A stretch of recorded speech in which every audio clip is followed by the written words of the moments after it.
Hey everybody, welcome back to Burning Hammer Wrestling. Yo. My name's Seth. This is my buddy Dave. We talk about wrestling. Kinda, yeah. And we're mostly. back again. We're back. We're back again. Head over to w.gg, use the promo code ClearShots, get 10% off. It's your entire order. So put your cart together and then help the show. Also, like and subscribe, do all that cool stuff. Visit the website. I'm just going to plug everything right now so that we can get into, we have a lot of wrestling. I can't remember the name of the Dubby drink. I'm literally what's in this bottle right now is actually just water and Dubby. It's the Dub I think sauce it's like one beach so or something. Beach. Peach, yeah. Yeah, beach peach. I think it's very good. I'm drinking the Dub sauce because it's like Dub I love sauce. it's green apple or something. I'm obsessed. Sure. Anything that's green apple flavored, Really? dude. I'm a sucker for that. So that's like random. sour apple type of shit. Oh, sour apple's good. Sour apple's good. I love it. Yeah. Okay. Lots and We're lots. We're gonna of get right into it. Yeah. So I did recaps over the week of some shows. I was up super late that night. That was Saturday night. Yeah. That was the night of All In Texas and Saturday night's main event. Yep. And I've generally given most of my thoughts, so I just want to hear what you have to say about really both of these events. Honestly. Okay. Yeah. Okay. So I don't have much for either because I feel like both shows were really kind of defined by one big thing that kind of mattered on them, Now, All In Texas had a few big matches that I personally was anticipating, and they all of those matches delivered, of course. Yep. But also Adam Cole basically retiring. Yes. Well, theoretically, technically not, but at least right now. Yeah. Just want to quickly say Cole is super legit. He seems like a great guy. Yeah. And he's an obviously great worker, and I hope that he gets well soon and comes back. I just hope he comes back. I hope that's not it. He's great. And in the meantime, I hope we get to see a lot of Chugs and see him. I'd love to see him get an opportunity to do anything with up, down, down again. But I know with AEW and WWE, I don't know. But I know he's cool with those guys. I know he does AEW games and does game streaming and stuff. So hopefully he'll still, whatever's going on, he can at least still do that. I'm sure. Not even necessarily, I don't think money is going to be the issue, but just because we're fans and we want to see him, and he's great in those. So anyways, and then Dustin Rhodes wins. Yeah, that was awesome. That's got to be one of the first single titles I can remember seeing him win. At least in AEW. In AEW, it's got to be the first, right? Yeah, that's huge, man. I just love Dustin Rhodes so much. He's such a legend, and that was a surprising, really cool moment because from the show. Who was even in that match? Now, there was a bunch of guys. Sammy Guevara was in there. Yeah. Yeah, look it up. I have to look it up because for All In, there was a bunch of people, and there was a few that we were watching it. You would expect it's probably going to be, Well, I said it on the recap show that here it is. Here we go. These first 4 matches felt overwhelming. I agree because it's so many people. Agree. But it's a very Japanese style card. Yes. Where they have a bunch of these 50 million man tag matches. Yeah, and shit. It's getting guys on and the it's card. Cool. Gets guys paid. Right. It's whatever. You know what I mean? Denny Garcia, Kyle Fletcher, Sammy Guevara. I thought Kyle Fletcher would win it. That's what I thought too. I thought it was going to be Kyle Fletcher given what was happening and where guys are. But it was really cool. It felt like it wasn't necessarily expected that it was going to be Dustin Rhodes, but just very cool moment. And then I'm not even going to bother going down the whole card because there's just so much, and you already did a coverage of it. I thought Athena looked great. I thought Swerve and Will Ospreay was really good. I thought it was hilarious. The Bucks whole thing, dude, that was so good. I want to talk about some of that too. That's a big implication of things to come. Because the Bucks lost, so they don't get to be EVPs, at least on camera. Who knows what that actually looks like backstage. So that was a big part of the like what I consider to be the big story of the night. Yes. It was very WrestleMania 40. I agree. Very WrestleMania 40, but in one night. Very long show as well. What was it? 6 hours, it was like or 6 something? Hours, yeah. Yeah, I think they went long on purpose. I don't blame them. I read something about how they wanted to try and eat Saturday night's main event a little bit. So this show felt like their WrestleMania to me. Yes. It was big. It had payoffs in big ways. Toni Storm and Mercedes Moné was fucking awesome. Super awesome. Loved that. And then Kazuchika Okada, Kenny Omega, also loved that. Shocker, that was wicked good. But the main event. So this is the pretty much all I have to say about the main event is that the right guy won, and that with AEW they did something that makes me really hopeful for the future of the company and makes me really happy, which is this is like the second time, in my opinion, that Hangman Adam Page has been the centerpiece resolution in a long ass story they've been telling as an end that game. They ended correctly. Yeah. Like it had the exact perfect ending, in my opinion, by having Hangman win and beat Moxley. Finally, Moxley fucking loses and has to give up the belt. He lost in a wicked cool way. It was brutal, that too. Was storyline significant. It was a brutal ass match. Yeah, I said it on the show, but like I think we've talked about like how sometimes hardcore matches go over the top. I didn't think this felt one like it was right. It was right on the edge. Spot. Yeah, and it made sense for what's at stake in this match. You know what I mean? Like I've seen TNA matches that are just as brutal. As that, you know? Yeah, for sure. And except for maybe the fork. Like right off the fork was whatever, but the fork didn't bother me that much because I mean, one, I've seen it before, and two, it's like the way they're holding it. There's not much out. It's enough to gimmick the guy, so to speak, or gig him or whatever. You know what I mean? Yeah, you're still get him to nick his. You're still getting color legit though. It's not. Oh yeah, for sure. That's what's crazy about it. But the point is that. I've said a million times, I think Jon Moxley's character is exhausted. I don't think his character in this was a hit. I think that throughout this buildup, what they were doing correctly was the bigger picture stuff. And what the only thing that was amiss for me was I just thought Moxley was unbearable on screen. I would say, his promos, it was all the backstage vignettes. Of course, the matches were good. You know what I mean? It was constantly those backstage things. But here's the thing. I don't think, like, the character's not going to be gone. Like, I think what's going to happen is he's going to feud with Darby Allin because that's the way they, have been moving things. Since then. I think you're right for sure. Yeah. And Bryan Danielson coming back was cool. Of course, yeah. You know what I also thought was really cool was when he opened the briefcase, the belt still had Daniel Bryan's. This is all stuff I was going to say. Yeah, perfect. Yeah. I'm glad you said that. So, for me, I still say Daniel Bryan. I know, yeah, me too. But so for me, what was the big takeaway from the match was like I've been super critical of Moxley, and I've been careful with the criticism to make sure that what I'm criticizing is what I actually feel critical of, which has been his promos backstage, his like the way he acts. I just was going, why are we making this guy the main event when I'm not alone in saying that I didn't like what he was doing as the leader of the Death Riders. I didn't think the Death Riders made sense as a name. I still don't. I'm never going to defend that. I'll die on that hill. I think Death Riders is a 12-year-old boy's idea of what's cool, which is what his character makes me think of as well, is a 12-year-old boy's idea of what is cool. Yeah, that's what makes me not like his character.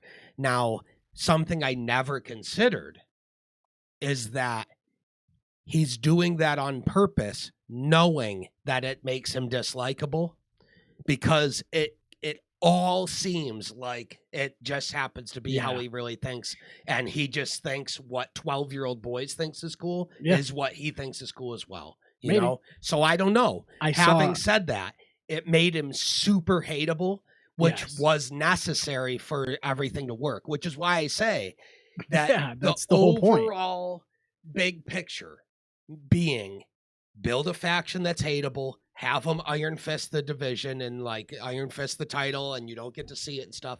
I didn't have an issue with any of that, right? I just thought there'd be more of a swerve with the briefcase. Me too. Me too. I think a lot of people did though. Yeah. But again, AEW nailing they stick the landing. It when all else was uncertain because we're going, is he this? He's not bad. I've seen Mox be incredible. So I can't say he's bad. It's not going to happen. Right. I've seen him be incredible. But So that character was so not working for me and still doesn't. Right. I just maybe that's the point. But that's what I'm saying. I don't know if that's the point or not. Yeah. That's irrelevant. All that matters is that the way they had this end by having all these guys that they had in the story, this felt like their version of Roman Cody at 40, where it had all the guys get involved that have been tied throughout the story. It had all this big payoff, and that you end it with Hangman in the ring, kneeling down, undoing the briefcase, and the actual title's there, and it hasn't been touched since Bryan lost it to Mox. It has his plates, like you said, and he just starts weeping over the belt because it's the real thing and shit. That was perfect. It's that a really was cool like representation of like him holding the belt hostage, you know, for that amount of time. Yes. And so the last thing I'll say on this before I move to Saturday night's main event, we can bring that card up too, is that this pay-per-view felt different. We always say that the week-to-week show and the story stuff at one point was lackluster, bad. It was like the worst thing about it. I still think the card arrangement's weird, and I really I'll continue to push for AEW to put Toni Storm at the top of the card always. Like, her story's just too good. Everything she touches is better than what Mox is doing to me. Well, yeah. It's more interesting to me. It's better work. I think Hangman is what made it. Hangman has been the goal. Right. That just wasn't always clear. And so when it became clear and they pulled that off the way it did, I thought that was absolutely perfect. Yeah, and it makes you wonder if like that was the intent the whole time, or if they were waiting until they could find the hero. Yeah, you know. And I want to be crystal clear and say that if that was intentional on their part the whole time to make people hate him, to make this payoff feel better, kudos. Kudos. That's great. That's exactly what we want. And I'm honestly, more than happy to put my foot in my mouth. Honestly, who cares? Who cares, though? Because it worked. Yeah, who cares? It worked. Yeah, you know what I mean? And that's a good point. Who cares? Because at the end of the day, it worked. They still stuck the landing super hard. And then the biggest point I want to make overall is that they always have good pay-per-views, right? Because the matches are always good. And they over-deliver in match quality, but under-deliver in stories traditionally. Not all, though. Obviously, everything Toni Storm touches is a different feel. This whole card, this whole night, everything about it, about the show, felt different. It felt like there was a tangible shift. Yeah. It was a reset. It was a reset and a new direction, and it felt like exactly what AEW needs right now to change. Like, people always say that when you lose favor from the audience, it's almost impossible to get it back, right? This felt like them not just getting it back, but like reestablishing, like, hey guys, we're gonna give what works for us another go and stop messing around. It felt like it was a very promising beginning to a new direction for AEW. It's exactly what it's really called. Good. All in is exactly what it was. It was all in. This was one of the best all ins. Yeah. I think so. So props to AEW big time. That was a great show. And I'm looking forward to see where they go with all this. I thought it was the best show of the weekend. I know that Evolution, people are like, well, Evolution was better. And I was like, I thought Evolution was good, better, but But there's a specific reason with Evolution why as well. Sure. I don't know. I just something about. Yeah, nothing wrong with that. Yeah. No, I thought this show and Evolution were the two big shows. Saturday Night Main Event was extremely weak to me. Yeah. I mean, there's only 4, but also let's be clear: Saturday Night's Main Event is not even supposed to be a. It's not a PLE. No, it's like old school. It's what Raw used to be before Raw. Right. You know what I mean? It's like a special thing. It's a special thing, but But it felt like it just happened to be on the same day as All In, so it felt like they were kind of trying to counter. I don't know. Bit. I really don't know what to think about it because the show was like an hour long. Mm-hmm. It was super short. Yeah, I don't even think it was 2 hours, was it? No, it was not 2 hours. I mean, look at the match lengths. There was 4 matches or some shit, and it's like a total of 40 minutes. Right. So, yeah. Anyways, Orton and Drew McIntyre with Jelly Roll. You couldn't make me give a fuck. The second I saw Jelly Roll, I went, no, nothing they can do to make me care. I don't understand if he comes out and he wrestles like Bret Hart, I'm not going to care because it's Jelly Roll. Like, I'm exhausted on. It's just God tier change wrestling. Just constant question mark celebrity guys. I don't care. Yeah. Use the spots I saw for the 50 million guys you have. I saw a report today that they're done with Travis Scott. I'd rather have Jelly Roll than Travis Scott because it almost seems like Jelly Roll gives a shit about actually. Well, he's been training in the Performance Center, and that's the next point, which is I don't give a fuck about Jelly Roll, but it seems like he's doing the right thing and being in training 24/7. So we'll see what happens.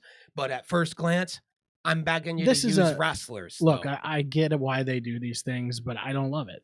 I'll never care because it's so disingenuous. It's all for eyes. I swear this guy's a fan and I don't care. Stop bringing in random famous people. Right. You already have endless eyes on you. Use your guys. They want to bring in like mainstream. I'll never care. I'm so over it. Yeah. I'm so over it. It's like, because those people aren't going to stay. No. You know what I mean? No. They're not going to They're never going to. It's like making the Resident Evil movies to target everybody but Resident Evil fans. Yeah. Good call. Everybody cared, right? No, you just pissed off the fan base. Right, because I just don't see those people who watch Jelly Roll watching SmackDown and Raw. They're never going to care. They brought in 0 Jelly Roll fans. Absolutely guaranteed. I don't even have to look that up. I know they're going to bring in no Jelly Roll fans. It does feel kind of forced for some reason. Yeah. This one does. But it's just they keep bringing in, they go, oh, you're a wicked famous people that wants to wrestle. We'll let you wrestle. And in exchange for that, we're not going to let all these guys on our roster have a spot. Well, I just thought it was funny that they, like, afterwards, Orton and him are sitting backstage and Jelly Roll's, or Orton's like, I shouldn't have had you out there. And all this shit, and then right, and then Jelly Roll goes, "No, I'm tough." He's basically like, "I'm tough." And then game. No, Orton goes, "We're gonna have a match at SummerSlam." It's like, who wrote that? That one was bad, dude. That was just, it felt so shoehorned in and like just to get a match at SummerSlam. Just the laziest shit to try and it was weird to me. It was just so funny to see how good All In Texas was. Top to bottom with storytelling moments and shit, and how forced and lazy this was. I said that on the show until you get to the main event. I was like, I think I would have enjoyed this more had I not seen All In before. It was too contrasted. Solo and defeating Jimmy, sure, that was fine. That was whatever. LA Knight defeating Seth, that's the biggest takeaway from the whole thing. Seems like Seth is actually legit injured. Hate that.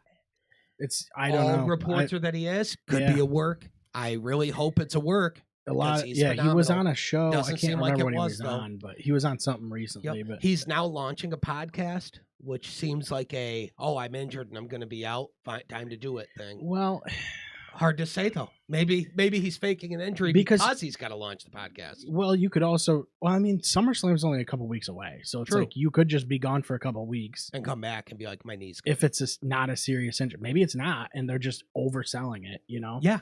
And here's the thing, kind of skipping through talking points, but on Raw, they clearly set up a match for SummerSlam that's missing Seth. It's a 3v2 deal, and I'm going, if Seth's legit injured, they're going to use that third slot to add somebody to the crew and make them. Well, I was thinking that, so since Punk just won, and he's going to face Gunther, now you have this whole thing where Rollins always wants to prevent him from winning a title. So what if Punk beats Gunther, takes the title, Rollins comes back and cashes it on him? It'd be sick. That would be perfect, but it's all dependent on if he's actually injured or not. Either way, that was a bummer for me too, because I really liked the idea of seeing Knight versus Rollins in a singles match, and up until it happened, it was sick. Yeah, you know what I mean. I'm just so happy with LA Knight, man. He's so fucking nasty, and he's been better than ever these days. Yep. So that was, to me, the thing the number one thing I was the most excited for, and then the main event. So 2 things about this. So Goldberg's retirement match felt like the only reason this whole card happened. It was.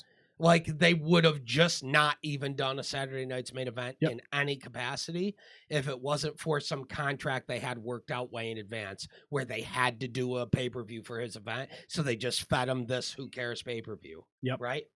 Which he deserves. And we'll get to that. Gunther beating him, wicked cool. Easily the best Goldberg match I've ever seen as far as actual in-ring work. Legit the best Goldberg match. The fact that they had him wrestling a storyline in the ring other than I take no damage, you get jackhammered, and I win. Yeah, you know anything what I mean? else is like... Name a match of his not like that. Yeah. Oh, it's because he got tased by Scott Hall or Nash or whatever. You know what I mean? Right. It's at the point where, like, it doesn't matter how shallow the story in ring could have been. It was still more than... It's more than 0. Right. More than 0. And I love Goldberg, but I love him because I loved him when I was a kid, because of the same reason I loved Ultimate Warrior, which was, as a kid, and still today, I'm just a sucker for guys that don't sell, they're not good, and they just do scum power moves only, and they're just a power move spam. Just cheesy. Because it's who I would create a character as in wrestling games when I was a kid. For example, side note quick, when we were kids and we had No Mercy and WrestleMania 2000, and you could create characters, both games we created a fake character named Max Titan, 100% true story. Max Titan, and his height was 3 exclamation marks and his weight was 3 exclamation marks. And every move was cherry picked to cause KO or bleed. Yeah, and they're exclusively. All yeah. Exclusively. If it didn't have a check that said KO or bleed, then we just picked whatever the generic thing was if there wasn't an option available. And anytime you went to do a move to him, you'd go to lift him and your back would go and you couldn't lift him. So he was just cheap, objectively cheap, and that's why I was obsessed with Goldberg as a kid. Wicked intense, right? It's just a entrance, powerhouse. Just a scum power move guy who is extreme. Just 9 out of 10. Intensity. That's what I liked about Lesnar when he came back. Was he was just like, I'm just gonna German suplex everybody a million times. But he can sell as good as anybody ever, and put over 50 billion guys doing it. There was something like he was so good at just like stalking a guy in the ring. Yes. And like it forced them to, honestly, a lot of the guys he was working with were part of it too. Yeah. They were able to sell how destroyed they were by that. Yeah. Of course. But he was, that was just a big thing. I loved Lesnar when he returned. Loved him. I've only ever loved Lesnar. That's true. Lesnar is a whole different ball game compared to somebody like Goldberg. Yeah. Gunther winning, though, I thought that was Goldberg. I thought Goldberg handled this the right way. Like, the entrance was wicked cool. I loved the story of the old weathered warrior getting one more shot at it and having to fight from the bottom for literally the first time ever in his entire career. And still showing that he was tough. Like, I saw somebody bring up that he no-sold a chop, and I'm like, that's part of the story. That was the point. That's the point. He's supposed to be this tough guy who's like, it's going to take more than that to get me. But he's still an old, weathered, worn-out man. Yeah. And they told the story correctly that they're trying to say he's still Goldberg, but he's just too weathered now. Right. It's just too far. He's too long in the tooth. And I loved that. I thought it was a great send-off for him match-wise. I think that when it started, I didn't know what to expect. And by the end, I was like, that was the best Goldberg match I've ever seen. I thought he was great in that. I thought that them cutting his speech short didn't give a rat's ass. They shouldn't have cut his mic and let him talk to the crowd as long as he wanted and cut the feed, because who gives a fuck? Yeah, you know what I mean? Yeah, it was weird because but like you said, this was kind of about Goldberg, right? It was. So it was like weird that giving they him did a that. speech. I understand, because it was always advertised as his last match. It's a TV thing. Like they have to cut. Literally all it is. TV thing have to cut. I know anybody who doesn't get it. He's not happy about it. Well, that's where things get different. But I understand why though. I don't. Instantly made me not give a fuck about Goldberg. That first off, how many guys retirements are just no, you're fired. Go fuck yourself. Yeah. That are better than him, that have done more in the business than him, that have had more world title runs than him. Yeah. Guys like Nick Nemeth and shit, who just get a go fuck yourself after fucking almost 20 years of being a god. Right. You know what I mean? Here's the thing. Okay. If you're going to do a speech, don't do it on the air at all. That's what I'm saying. Just have them cut and then let them talk to the crowd after the show. I just felt like the cut felt weird. Like the whole... Agreed. Couldn't agree more. Because like the whole show was essentially it was about, it's in Atlanta. Mm-hmm. Like, I don't know. It just felt like it was his send off, and it felt weird to cut it off. It was his send off. Yeah. It was intended to be. Exactly. So I don't know. I think they just botched it with the end speech thing, but I don't care. So I'm not really necessarily mad that he doesn't love that, because I wouldn't I'm not mad either. I'm mad that immediately after the match, he just starts bitching about it. And then he starts saying, well, I'm never really, okay, you're not really retired? Then you're a fucking loser. Right. Like, instantly made me pissed. Because it's like, dude, shut the fuck up. You wrestled in WWE for like a year prior. And in WCW for like 3, where you were notoriously an ultra prick to work with who didn't even understand the business and never wanted to lose, never wanted to sell, and now just wanted to power move stomp everybody. And they give you the best match of your career in a logical, reasonable story where you do business the right way, finally. And you instant bitch about it like you didn't agree with how the match was and you're just not totally satisfied with everything. Yeah. Yeah, why? Because you didn't win the world title and stomp them out and just be made to look like a cyborg? It just instantly came off like a wicked, entitled, arrogant, I think he's seeing... just ungrateful dude. It was it pissed me off so bad. I get it. Yeah, it's also like he's seeing Cena do this whole tour. You're never... And it's like, you're not never gonna be Cena. Right. Again, worked for 10 seconds in the industry compared to a guy like Cena. Yeah. His whole run is a blip on just Cena's world title runs.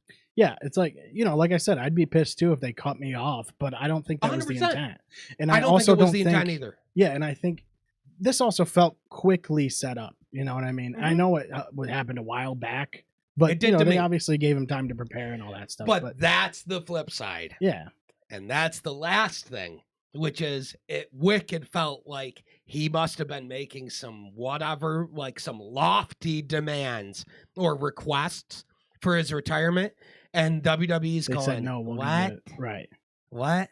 And so they instantly checked out on doing this for him, and they agreed to do it. So they went, just give him somebody. He wants a world title. We'll give him Gunther. And I think that's why Gunther beat Jay. Gunther gave him the best possible match. Right.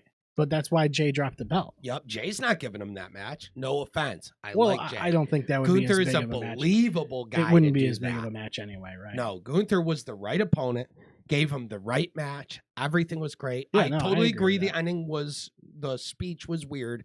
But it's his behavior after that made me be like, why? Why did we even do it then? Like, if you're just not going to be satisfied because some people business, some people never are though. You know, like No. Ric Flair kept going all these times. It screamed Ric Flair. Yeah. And to me, it just felt ungrateful. It's like, dude, you were big. Yeah. No one's saying you weren't a big star in 2000 or 1999 or whatever. No one's saying that.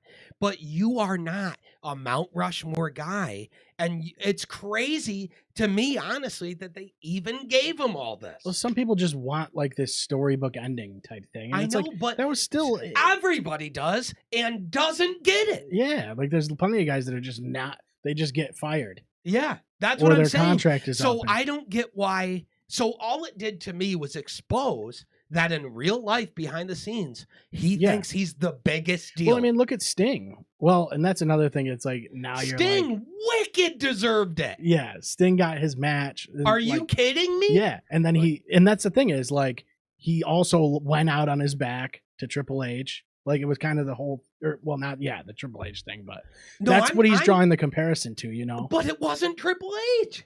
No, he's drawing. It was your current world title guy. Yeah, I think he's drawing a comparison to like, oh, Triple H beat him because he was a WCW guy. The WCW guy's gonna go out. That's what he's looking at. Stupid, yeah. Bro. I don't know, dude. It's just a thing where like he just isn't gonna be content. No matter what, the guy thinks he's this God's gift to wrestling. Yeah. And one of the biggest stars ever, and he's not even top 50. And it's a shame because like the match itself. And I love Goldberg, and it's a shame because the match itself was the best match of his career. So yeah, I wanted to love that. Yeah. And because of when we're doing this, I already saw his shit after, and I was like, "Come on, just don't say it. He didn't just need to don't say it. Yeah. Just go right off into the sunset. Bye." Yeah. This ending was phenomenal for you. So why go online and on interviews and instantly start talking like, well, I'm not really retired. One, instantly makes this not matter. And let me sweep the rug out from under my own retirement. Yeah. I hate that. Right, because when are you going to be able to go again and have another match that's going to... I'll never support it for anybody. It's like, dude, after this, Cena better never touch a ring again in a match. Right. Ever. He's never going to... Well, Goldberg's never going to have a better retirement. He's also... WWE's never... You'll never see him again. Not there, no. Not after giving him this, when you know they feel like he didn't deserve to get such a big thing like this. I agree. He shouldn't have had a World Heavyweight Championship match, I don't think. Nope. But it made sense, right? So, like, I wasn't mad at that. No, but I just think that was something he probably wanted and pushed for. You know what I mean? Why would I not be going for the title? I'm fucking Goldberg. Right. Okay. You're Goldberg. Who the fuck is Goldberg in 2025? But yeah, how long has it been? You know? What? You're like 59 or some shit, and you haven't wrestled full time in almost 20 years. What? Yeah, exactly. Who the fuck is Goldberg? What even was his last match? That's what I'm like. I love Goldberg, and these are just irrefutable points. Return to WWE. I don't know when his last match would have been before that. Like, it doesn't make any sense. There was Bad Blood was when they started this thing. Yup. Show me a match. Or was it? Because you know there's not. Yeah, Drew 2021 McIntyre was a match against Drew randomly. Yeah, I don't even remember that. But it's not even the point. Yeah, I don't know. It's just the point that, like... He calls out Lashley. Why? I don't remember any of this stuff. Oh, Crown Jewel. Lashley and Goldberg. And you can't... Like, people were... I saw some people online trying to say shit about, like, well, he was like the Stone Cold of his era. No, he fucking wasn't. It's not the same thing. Stone Cold wrestled for, like, fucking ever. They're not the same style of character in any way. We didn't get Stone Cold Steve Austin until he was already worn out. Well, yeah, that's fair. Also, like, Goldberg, what is the only similarity between them is they wear tights. And they're bald guys with goatees. Yeah, it's like, I don't understand. But yeah. So that's my bullshit on that. That pissed me off. Okay, Evolution, real quick. Yeah. Have you talked about that at all? Or I do you didn't. have points? No. I do have some stuff. Sort of. Cool. Let's go into that, because that was my favorite card of the weekend. I absolutely I thought it was cool. It was cool seeing Trish. Yep. Her and Tiffany Stratton. Shocker. Trish wrestles better than ever. Yep. That's weird. Oh yeah. I don't know. Like, well, how old is Trish now? She's got to be at least 50. If not, sorry, Trish. Yeah, 49. 49, close enough. Whatever. Yeah. Whatever. Well, Jesus Christ, she looks great for that, but she also probably... But in ring, she's as good as she's ever been or better. Yeah. Yeah, I thought that was good. It was a short match. It wasn't a long match, but it was... but it was good. It was good. I liked the match. Mm-hmm. I thought she looked great. Yeah, I wasn't mad at that one. Let's see, Jade and Naomi. That was a good match. Loved that. Actually, that was a really good match. Loved that. And Jade needed that match a lot. She did. Like, she was really good in this match, and I think she that's all I can say, really, is she needed that. This match felt to me like Jade put a new stamp on who she is. Yeah. And I think a lot of people have been doubting her being able to perform and all this stuff. She was great in this match, and I thought the match was fucking awesome. Yeah, and it's perfect because you have Naomi lose. Yes. And then what very happens balanced. Is Jade gets her revenge. Yeah. But now it's not like this the all the time, wasn't up though. I love this when they have the person lose, then you kind of put them out of your mind. You're like, oh, they're done. It's great. I agree. Yeah. You know what I mean? I agree. And because they did that with still come. Well, they did that with Rollins when he cashed in on Reigns and Lesnar. He lost to Orton. Yeah, that night with a wicked crazy ass move too. Loved that. That was really good. And then let's see, Vaquer, she won the Battle Royal. That was cool, dude. Okay, Battle Royal. I liked that a lot. I hope they start doing Evolution every year and have a Battle Royal every year because I love the idea that because she won, she's now going to get a chance at the title. Yeah, that's cool. What was it, at SummerSlam? Or is it a different pay-per-view? I don't know. But it's at a major pay-per-view, though. It might as well just be SummerSlam at that point. Yeah, for sure. Yeah. But then you want the time to build it and all that stuff. Yep. I don't know. I loved that they were teasing Nia Jax throughout the match.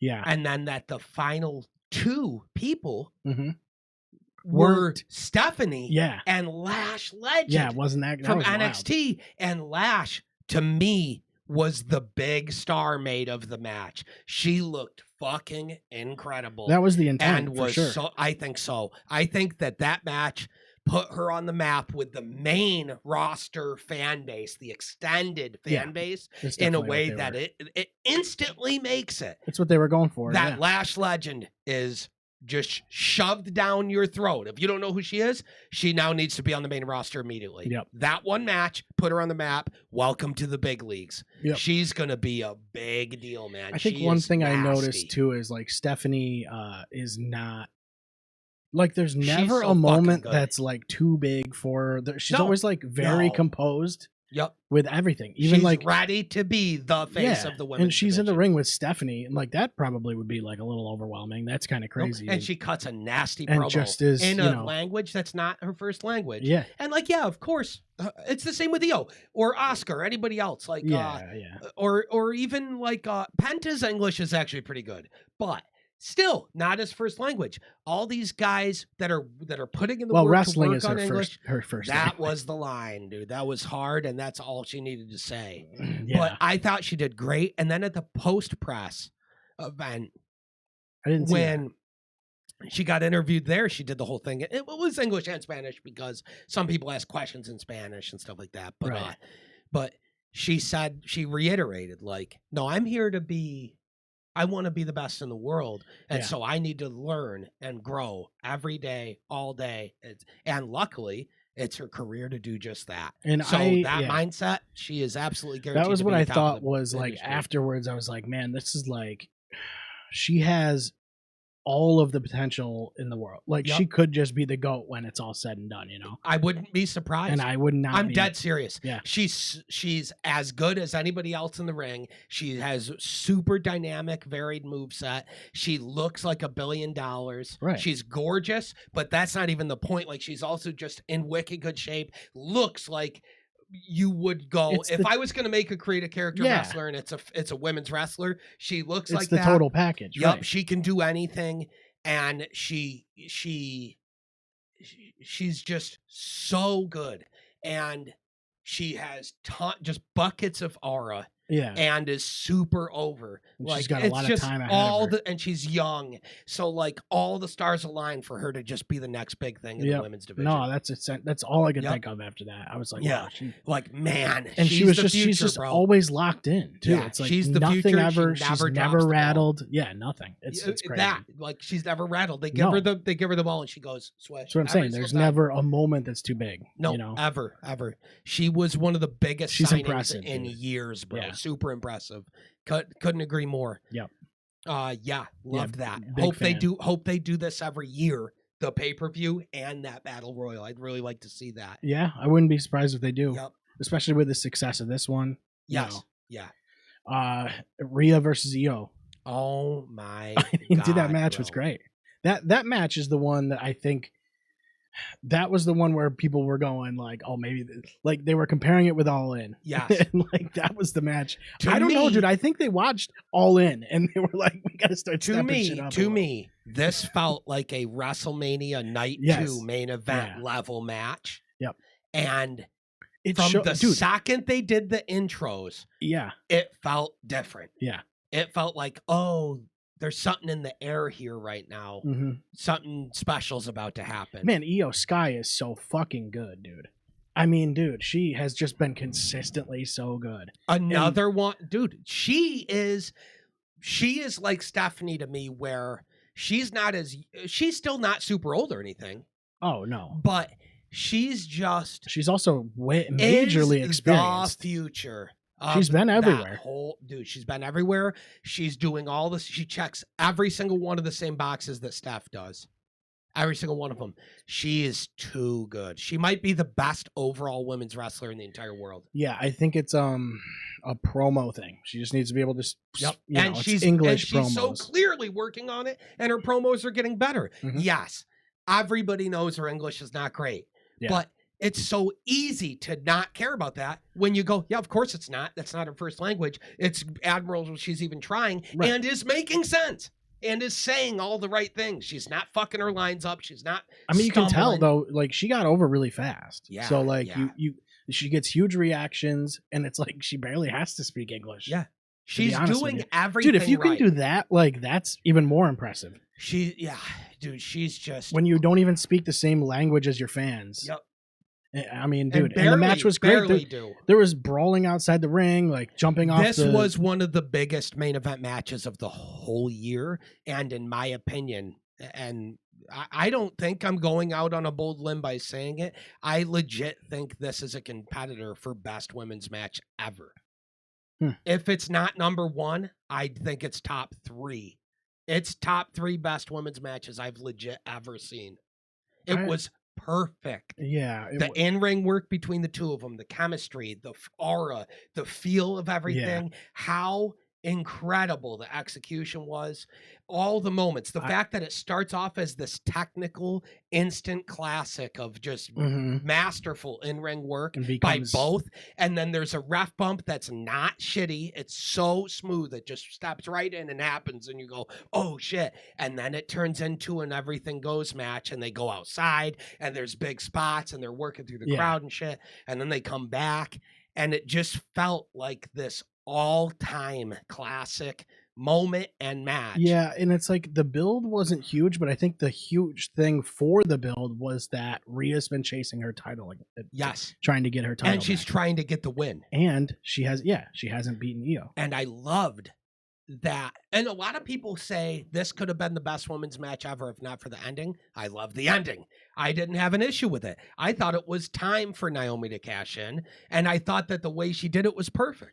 I had no issue. Yeah, and I like this because it's like, on Raw the following night, you have Rhea come out and still be, and now it's an issue between them because you came between, me and the title. And now we're going to get a triple threat of them at SummerSlam. Right. So it's like, what is the fucking problem? Yeah, I know. I made sense storyline. I thought it was cool too because I don't think people expected, they said obviously they didn't expect her to go for the world title. Yep. Because she's on SmackDown. Yeah.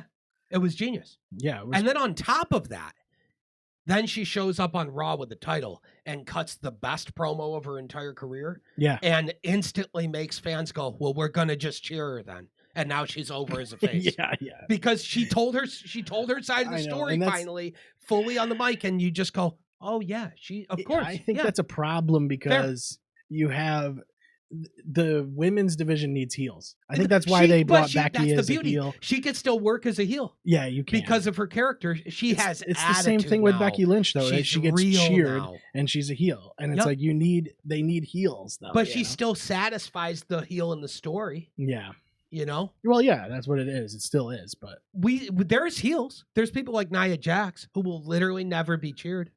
Yeah. You know what I mean? There's plenty of heels that get cheers, like Rollins and Breakker and True. You know. Yeah, Rollins gets cheered, and then he still plays the bad guy in the story. Right. I think that it's not an issue if the fans cheer the heel. I think it's an issue if the fans cheer the heel, so the heel stops working heel.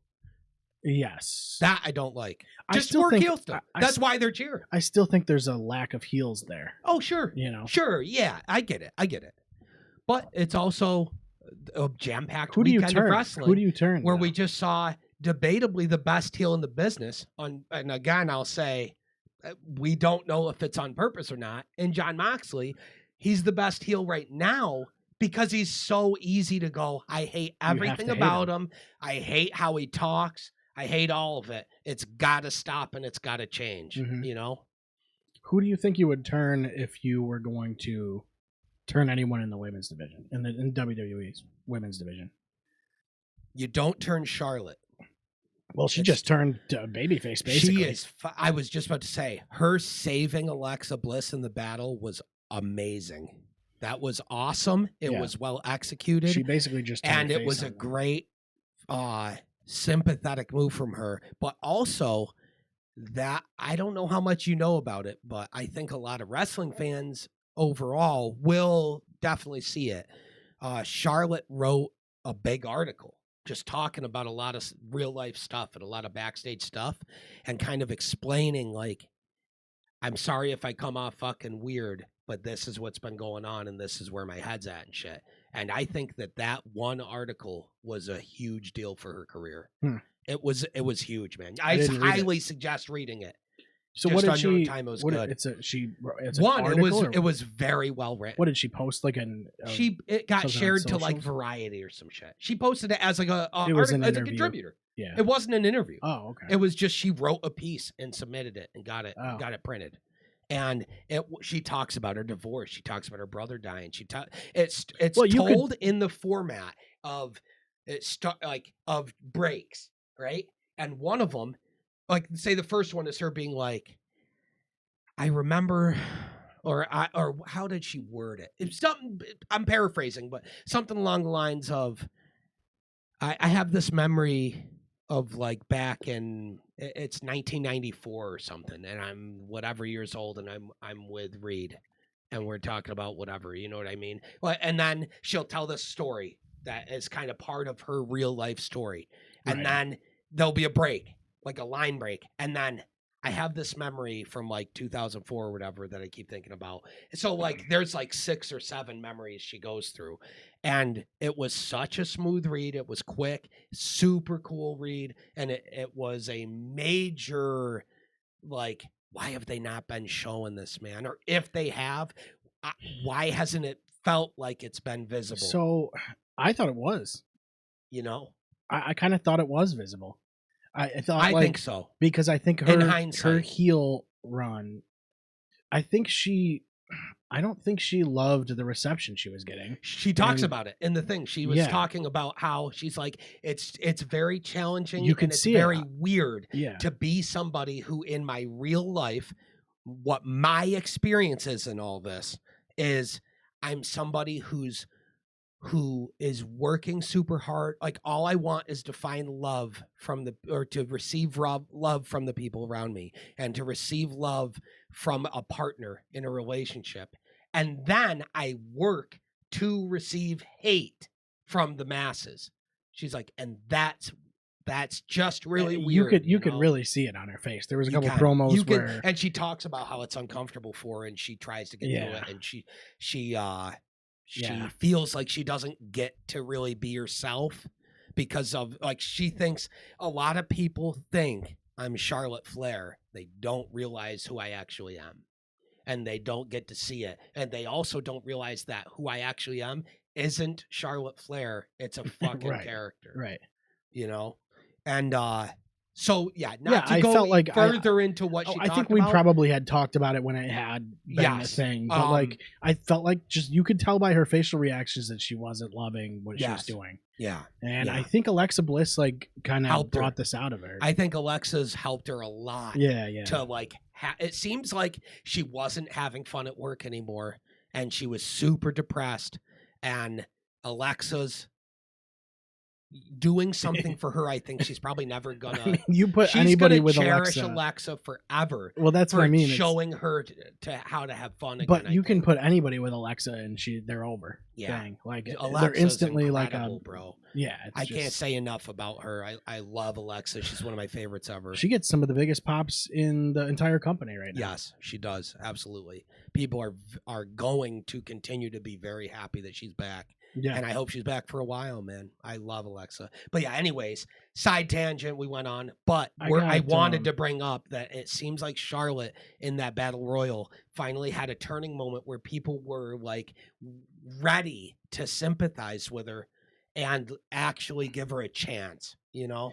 So I saw that Enzo is probably going to TNA. TNA. Yeah. There was a little vignette that they had shown, and it was just Enzo Amore, like, you know, what you want to see. Please, and dude. we had talked about him like somewhat recently. Yeah. So I'm glad that he's got something going on here. Please. I think when Jake was sitting in here, we talked about Enzo. I love Enzo. I hope he's in a good place, like in life, and I hope he's ready to just whip ass and make a comeback. Yeah. Yep. And that kind of implies that he ever wasn't. I don't know. I haven't been following, so I don't know. But I'm just saying. I hope that everything's square and there's no controversy and he's able to just go. Yeah, you know, that's it. Who knows? I'm sure he's going to be well received. It's not going to be a problem. You think? Yeah. When TNA debuts him. Yep. And if he walks, dude, can you imagine if Enzo Amore walks out on NXT TV because he's with TNA? Are you kidding me? That. Yeah, are totally you possible. kidding me? Yep. Good luck ever touching that pop. It's funny when he was at least in NXT. Yeah. Well, because still, he is one of the biggest stars ever of NXT. Yeah, and I always forget that. Like, I always forget, like, oh, he's going to TNA.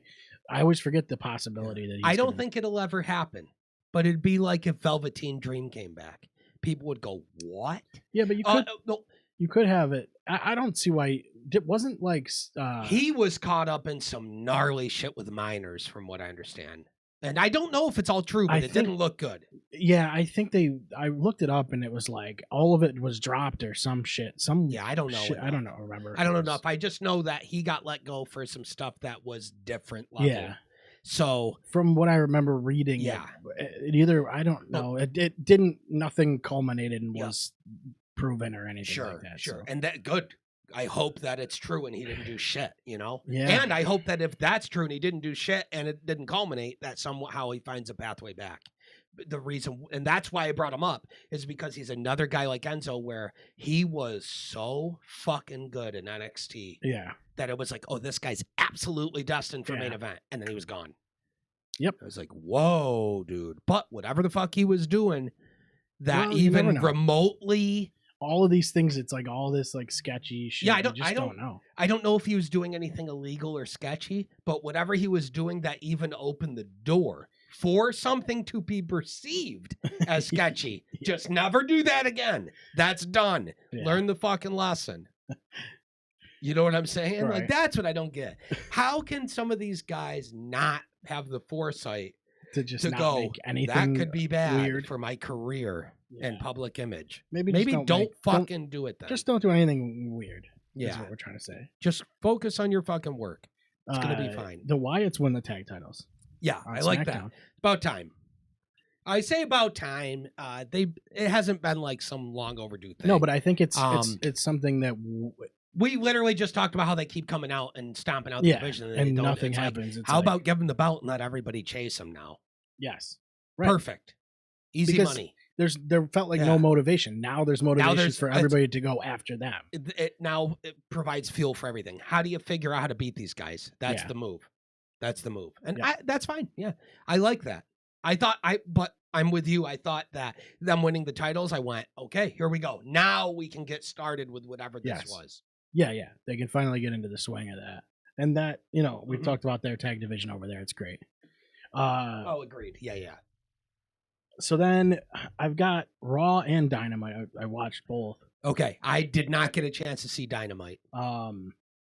So on Raw, there was Lyra and Bailey. That was a 2 out of 3 falls. Yes. And that's always weird to me because you always kind of know how the 2 out of 3 falls is going to go. It's like 2 people. One's going to pin. Each get one, and then they get the last one. And it's like, what's the point of the 3 falls at that point? Just have a long match and have the person win. I think the reality it's a stipulation they want to throw it in. It's because we want to see a 2 out of 3 falls match where somebody actually just beats somebody twice, but they'll never do it. I know. Ever. I wonder if it's ever been done in WWE. I bet it has in the 80s with like Hogan guys where they're like, you're squashed twice in 2 minutes. You know what I mean? Von Erichs or some shit. They were like,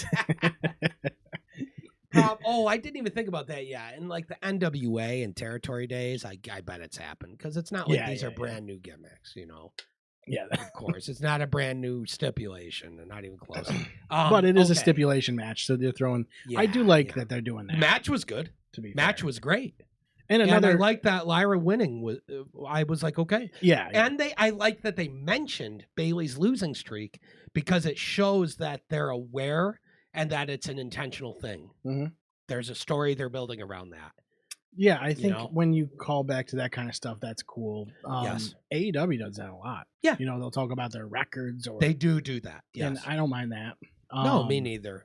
But I did notice that they're throwing stipulations in on on Raw a lot because they had this gauntlet match as well. Yes. And that was really good too. And Bron Breakker loved it. Bron Breakker just is so good, man. And I love that. Dude, that was the big thing of Raw for me. Yeah. Was that felt like Seth is actually injured. This is what it feels like. I don't know if it was a way to. It feels like Seth is injured, and so what they decided to do was instead of just acting like he's still the top guy and he's gone and it is what it is, they just did this pivot and went, "Hey, Bron, you're up. These are the moments that you prepare for. Yeah. Do you have what it takes?" And he went, "Of course I fucking do." Yeah, and Paul Heyman did it too. And Paul Heyman went over with it. Let's go. Yep. And so now he's Paul Heyman literally called him the next big thing in a promo, right on air, right in a guy's face. And it's like, here we go, man. Here we go. And I loved that they used it to build this gauntlet while having Gunther watch and go, okay, who's going to be the next guy, huh? Who's getting SummerSlam? It's a matter of having Breakker on the bench, right? He's on deck, right? Yes. And so now your guy in the batter's box is injured. Yep. So you bring him up. Steps up. His turn, brother. And he's a guy that is going to be very easy to believe as a world champion. Yeah. And we've been saying since and they made it easier too. He's gonna be world champion. They made it easier because it was Penta, LA Knight, Jey Uso, CM Punk comes out, only top guys, and it was cool. Like you started to think, okay, Breakker's gonna run the table. That's crazy. Yep. And then Punk wins, and I liked that they didn't hurt the other guys in the match by having him win. It was believable that he would win. Everybody had good performances with him, and a guy like LA Knight, who I was going, I'm begging you. Please. Yeah. They beat him in a way that protects him and makes him I'm pissed off. Yes. I got screwed. I wasn't mad at the way that any of this went. No, and me neither. Whatever the fuck was in the water bottle that Paul Heyman gave to Bron Breakker, I need some of that. Steroid City. I need that bad because it worked. No, I'll tell you this. I had one nitpick with that whole thing. One nitpick only. But it's kind of a WWE production nitpick. It's that when Punk's out there and Jey Uso comes back to interfere, why'd they play his music again? Oh, during the match. Just have him run out. He didn't come out celebrate. He just ran out. But why play his music again? Yeah. Just have him run out. Like what? Why? They have to. Why can't you just have a guy run out anymore? Yeah, they got to do it. Like he was like, you just got to get that pop for the music. I know, but that was the only thing that I saw, and I was like, really? I don't understand. Can you just not have the music one time? Yeah. So it feels real. Like, of course he's going to run in to help because it's a no DQ gauntlet deal. So fucking Bronson's out there smashing guys too. I'll take that over like me too. 8 minutes of the yeeting. You know what I mean? You me too. No, I thought it was fine. I'll take it over Jeff Hardy too. When Jeff Hardy, music would hit, he'd come out, he'd have to do his shit before he would run. It's like, brother, you're wasting time. Go. Didn't They're Punk beating up Didn't back, Punk bro. do that? Was it Punk? I don't know. Who Somebody did recently. And it was wicked funny. Yeah, somebody just did it like that last weekend, and they ran off. Oh, you know who it was? It was Cope. It was Edge when he came back for like, or was it Christian? One of the two. I don't remember what happened, but he was on stage, ran off to the side of the stage, and then comes back. It was Edge. It's like, it was Edge. Edge. It was Edge. Yeah, and it's like, brother, it was like, no. You're doing the guy's holding a chair in the ring, and he's about to hit the guy in the head. Yeah, it was Christian was on it was because his family turned on him. Yeah. Yep. Yeah, that was. Dude, that's exciting too. They're finally going to give us Edge and Christian. Yeah, Christian deserves a redemption arc. The family turned on him. They're ready to turn on him too. Yeah. Was that on Dynamite? That was it All In. Oh yeah, it was. That was towards. I was going to say because I thought I didn't watch Dynamite, and that made me confused. That was at All In. That was All In. That match was like a kind of but then that was. But that ending was the best part. What it was for. That was what it was for. Yeah. Yep. So yeah, that was Raw, and then I watched Dynamite, and Hangman Page. So how was it? He opened the show. I did miss it. Yeah, well, Page opened the show, and then he had a pretty. I loved his promo. Honestly, it was. He's great. Always been one of my favorites. I've said it from day one. Yeah, and you know he's my Sting. He's my guy. That's their Sting. Yeah, like Sting wasn't WCW back in the day. He was made by Flair, right? Yeah, but. The way he was him. Like the guy for WCW from they started, but when he became the guy, he was the true guy. He was the true centerpiece, and he had the last match ever on there. Hangman is like the true centerpiece babyface that is like AEW's guy. Yeah, no doubt about that for sure. I think he's been that. He came out and was like talking about how it was. He kind of alluded to the fact that it's a reset for AEW. And good. Okay. How he said it was. He said it wasn't for me. It's for you. This is all for you. You know what I mean? The people that have supported AEW over the because he wants it to be a better product. Is what he's saying. Yeah. And I think that the promo was awesome. I would recommend just watch the promo. I will. Yeah. I'm hopeful that with this new era in AEW, two things, or well, not two. I just hope it keeps going this way. I hope two things happen.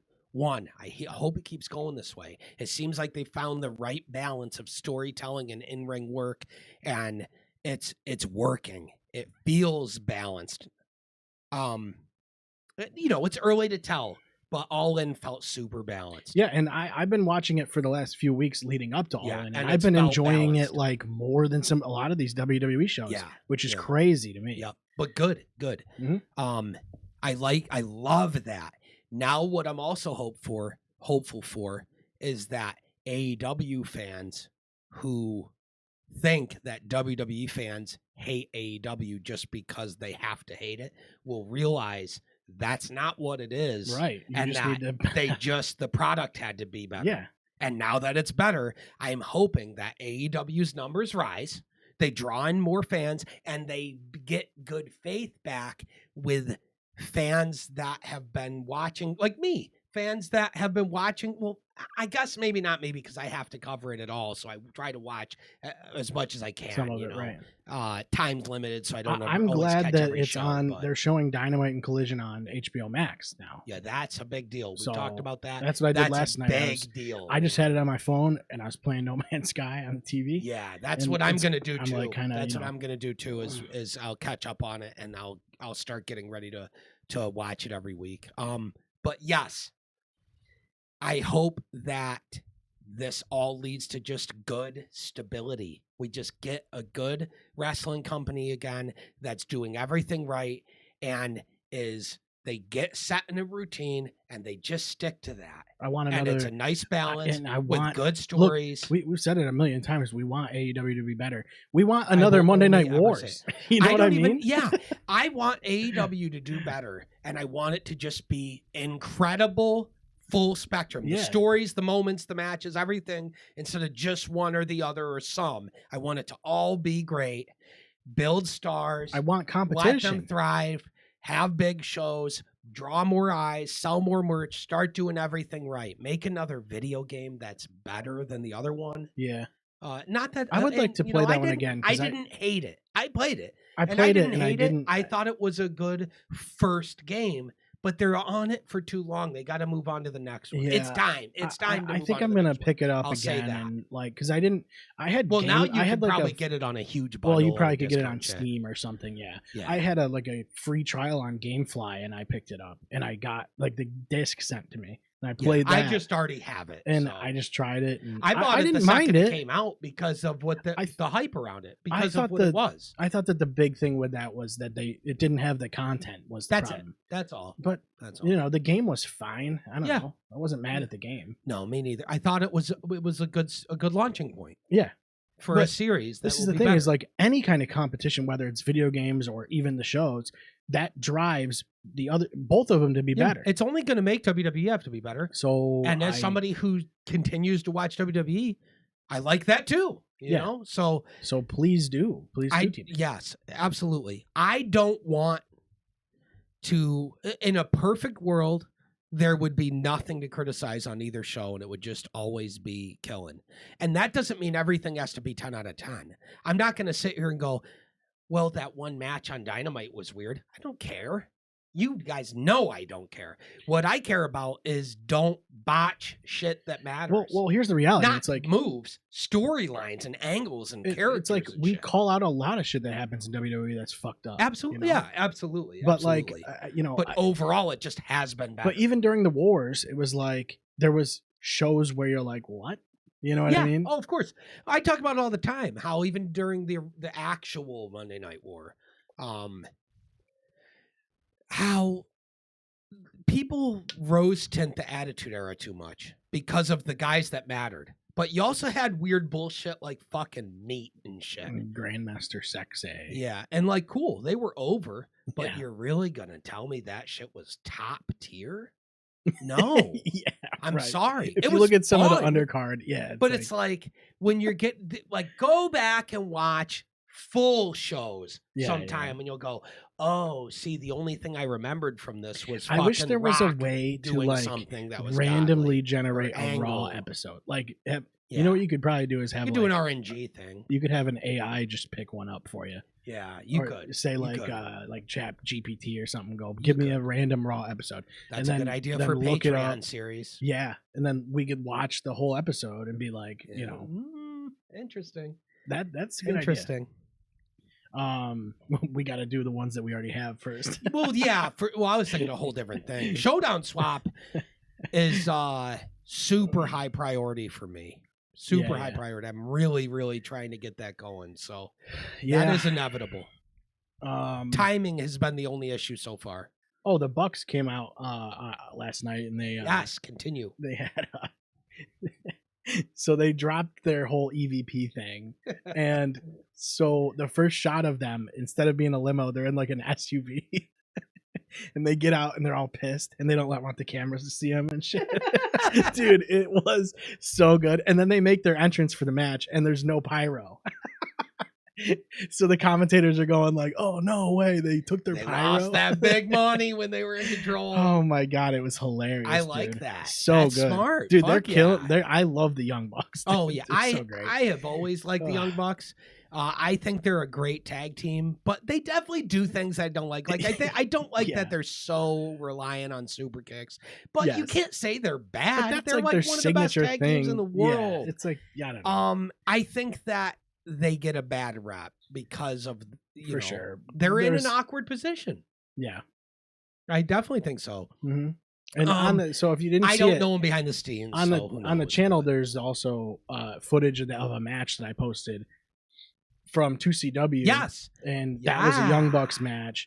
And it was AR Fox and Colin Delaney. Colin Delaney, who was in WCW for when they did the WCW. He did the WCW angle when they came over to WWE.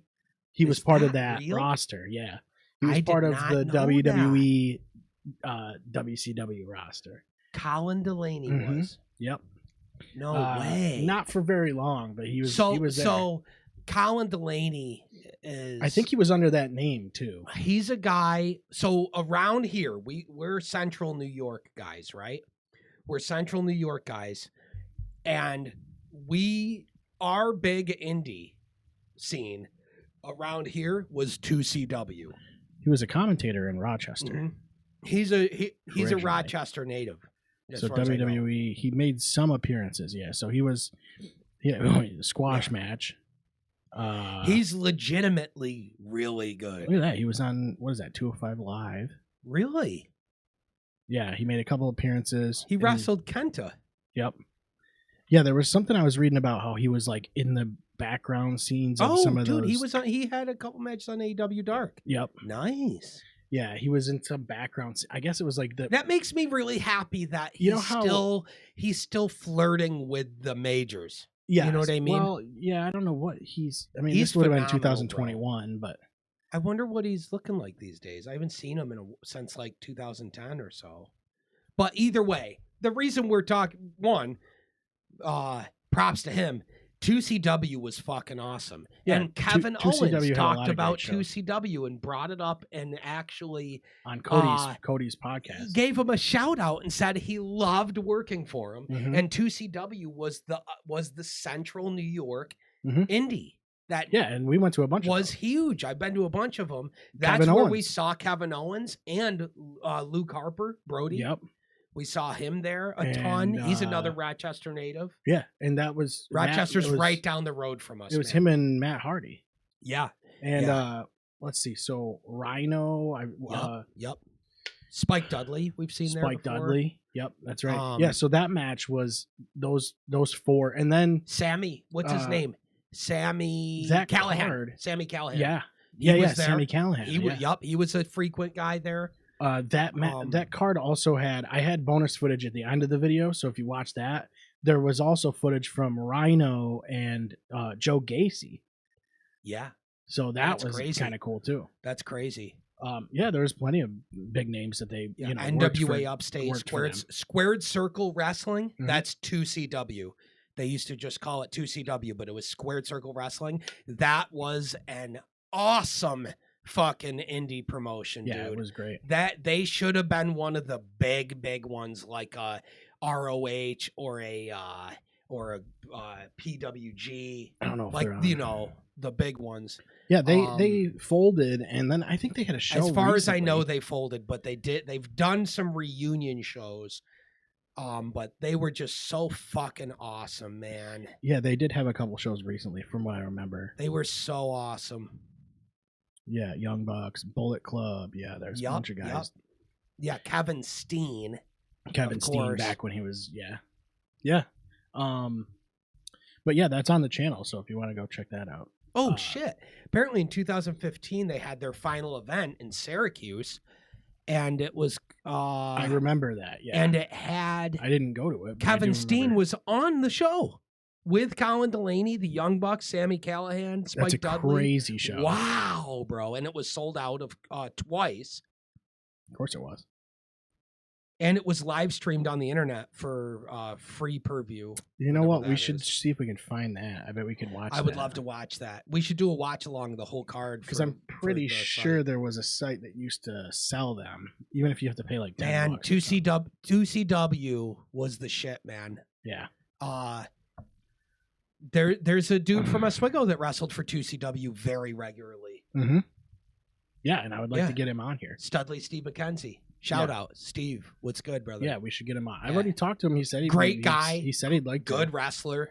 Mm-hmm. Yeah, I used to work with his wife, so that's the only reason I knew him. And then I watched him wrestle, Yeah, he's good. I'm pretty sure he still wrestles too. It's like they do what's the one up wrestling. Yeah. Yeah, they do shows in that same area. Yeah. And then Darby Allin, dude. So Darby Allin, he did kind of like a Sting thing up in the rafters. Yeah. That was sick. And wasn't there a video too that he caught on the summit Everest of thing? Everest? Yeah, dude, that was crazy. Ballsy, bro. I'm so glad he had the thought to be like, if I make it to the summit alive, I'm filming. Shoot a promo. Yeah, I'm shooting a promo. That's hard, bro. That's so ballsy. I love that shit. He had a beard and shit. He looked hard. Yeah. I was like, bro, grow the beard. Fuck the makeup. I know, why not? Grow the beard. Well, I get it. The makeup's cool. You still use the makeup. Yeah, but grow the fucking beard, bro. But I think Darby Allin's going to be the guy to go up against Moxley and kind of pick apart the Death Riders. I think, dude, I love it. I think that's the way they're going to do it. And you could do it that way. He's one of my favorite OG guys also. I would rather, you know what I think they should do is have him almost like psychologically break Moxley down and have like him start feuding with Claudio, or like, you know what I mean? Have them kind of break down internally. But have Darby be the kind of catalyst that sets it in. So who would you say are the 4 pillars? Who were the 4 pillars? It was MJF, Darby, Sammy, right? Sammy Guevara. And then who was the 4th guy? It wasn't Hangman. But it should be. He's like Sting, though. He's a whole different thing. But they had like, it was understood there were these 4 guys who were young up-and-comers that hadn't gotten their shot. And they're like the 4 pillars. Yeah. Yeah, Guevara's really good. It was Sammy, Darby, MJF, and one other guy. I can't remember who the fuck it was. It's bugging me. And I feel like an asswipe. Yeah, I don't remember either. Look it up. Look up 4 pillars of AEW. We're gonna go duh. Yeah. Instant. Jungle Jack Boy. Perry. So Jack Perry's been gone for a little bit. I don't know what even is the issue with him. Me neither. I don't know if he's injured or what's going on with him, but I like Jack Perry too. Yeah. Not wound socket D-Day survivor. That's something. You got to put Jungle Boy. Yeah, I don't know that that's going to help if it has to do with war.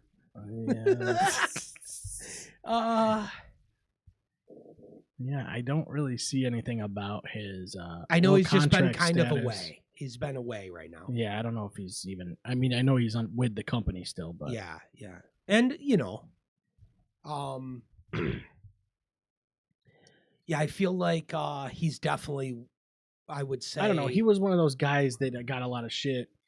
You know, it was the CM Punk thing. And, and I, you know, that to me, I never thought was as big a deal as people thought it was. Other than it was kind of a stupid move to release all they had to do was just go, guys. This wasn't a big deal. The guys they're not all best friends. Yeah, come on now.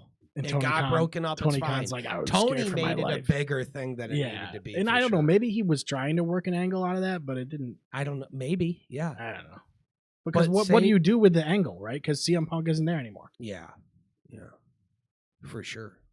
Yeah, it was always odd. What do you do? You know what I mean? Whatever. It's all in the past. Everybody's doing better now because like afterwards. So it's like, who fucking cares? Right. And I don't know. I'm just excited for it. Me too. For both companies, really. But yeah. I think WWE, like, you can see the safe bet because you can see that they've been on fire. Yes. And there's signs. There's still things that I'm like, I don't know, man. Yeah. You know what I mean? But overall, it's a great product with a lot of great wrestlers, and they're not falling into the old pits of refusing to push guys and refusing to give people chances. It seems like it still does feel different in that way. It still there's feels plenty like of mid-card guys that still feel like big deals. Yes, and main event guys that don't necessarily have the title. Main event, you know what I mean? Like top of the card guys that don't feel like they're necessary. Like it's not that they don't feel, they literally aren't going after the title, but they still do a great job of making them feel like they're top that's guys. The thing is, you got like an LA Knight. You have guys or like that Drew. that don't. Drew McIntyre. You got guys Priest. That don't need the title but are still. They don't need it. Whereas Damian Priest has been a little bit quiet though. LA Knight hasn't had it yet, so that's going to be big. But it's obvious, like no one's looking at him going, they don't consider him a top level guy. Of course they do. Look at the shit he's involved in. That's done. Priest, he's a top level guy. What's going on with the Priest? Well, I don't know. I think the last time we saw him, Yeah.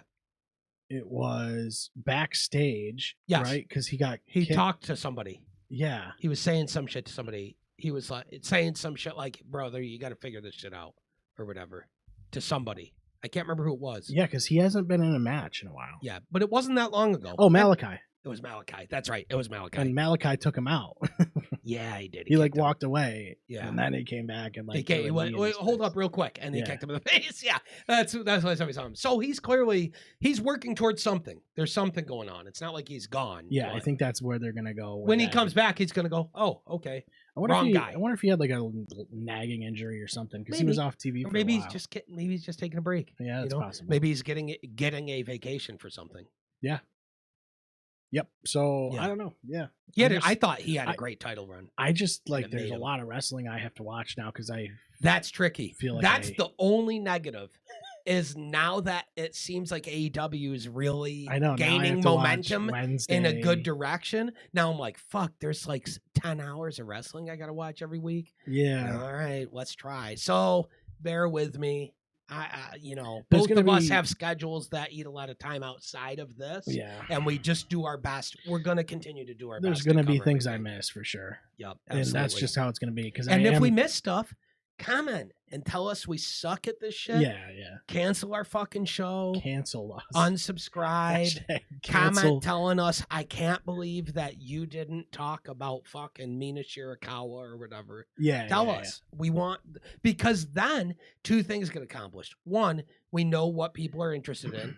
To of course, we get engagement shit, which we want, not even necessarily because it bumps our feed, but because we love talking about this shit with other people. But it's cathartic for you because you also, you will be the voice that is bringing them to attention.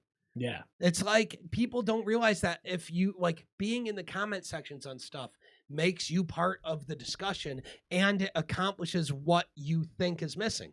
Like, for example, look at guys like Karrion Kross and LA Knight who were getting told, like they were just not getting used until you guys all commented. And we also all commented together as fans of this thing, going, this guy's got to get used. What is this? Well, and they listened. That's what makes it a discussion, though, is opinions that aren't the same as yours. Yeah, I want to hear you guys tell us how much Tajiri is the most underrated guy ever or some shit. And how we're just fucking dumb fat marks or whatever. Yeah, I don't care. I'm a dumb hashtag fat mark. Cancel BHW. No, I don't want to get canceled. I hopefully I don't do anything that would cause it. Yeah, well, I'm trying. They'd have to find something. They'd have to find something. They ain't finding shit. It's all buried. That's buried as the Epstein files, dude. Oh my god, that's long gone, dude. I wiped that shit off the face of the earth. I love it. Oh shit! All right, so yeah. And on that note, we're now assassinated. Yep. Yeah, we're gonna suicide ourselves. Yeah, I'm not unalive ourselves. Oh my god. Oh shit! All right, so yeah, that's it. I mean, I'm gonna watch a lot of AEW. I'm definitely. I would recommend. I follow it anyways. I would recommend watching his promo because it felt like it was company shifting. You know. Okay. The way he presented the whole thing. I will definitely watch it. I mean, it's not like I wanted to miss it. Right. It was last night, so yeah, it's a little tricky. That's it. Check out the website. Like and subscribe, do all that stuff. Follow us on all of the socials. Okay, yes. We're on it. Pretty much everything. Follow, subscribe, whatever, comment. Yeah. Again, tell us we're trash because we're constantly putting out. Or tell us we're not trash. Or tell us we're awesome. Nice. We're literally the best podcast. That would be sick. Yeah, that feels good too. We should get a couple of those. Having said that, telling us we're trash also kind of feels good. It's pretty funny. Yeah, and it's also it doesn't bother me. 100% of them are saying we're trash. But yeah, cool. Not a lot of us. No, that's I've seen people. There's some that agree with us or whatever. Tell us their takes are good, or just participate in conversation. It's that's either fine. That's a good take, or you guys are trash and garbage. Yeah, of course. Which fair. All right. So that's it. Oh, check out the video also if you want to go watch the Young Bucks match. Yes, it's just like it's just shot up there. It's shot from my phone, so it's like it's not anything crazy. I think there's like 15 minutes of footage or something like that. So it was a cool match. I enjoyed it. So yeah, that's it. We'll see everybody in 2 weeks. Sounds good. Peace.